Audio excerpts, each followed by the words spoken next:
2 propositions de loi vont être examinées en 2025 sur la question de la fin de vie. Mais sur quel volet ces propositions pourraient réformer les textes déjà en vigueur ? Dans ce projet de loi, il y avait principalement 2 parties.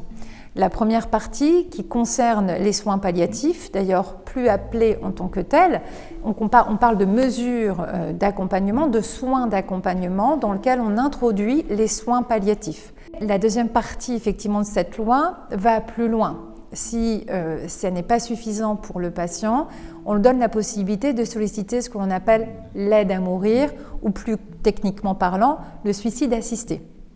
Alors c'est important effectivement de dire qu'il s'agit de suicide assisté. Alors pourquoi c'est important de préciser le mot ?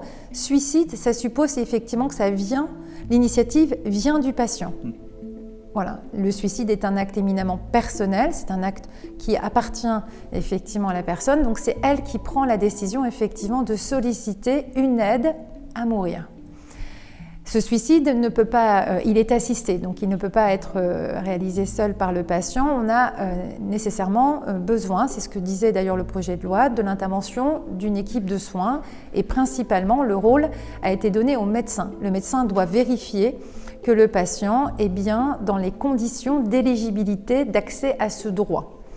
Si le médecin effectivement considère que le patient est éligible à l'aide à solliciter donc l'aide à mourir, eh bien il peut, et d'ailleurs il est le seul, à pouvoir prescrire la substance létale qui sera ensuite administrée soit par le patient lui-même s'il est en capacité de le faire. Quand je parle de capacité physique, soit administrée par une personne qui pourrait être soit un membre de l'équipe de soins, soit par un aidant choisi par le patient, qui sera effectivement celui qui viendra administrer la substance létale.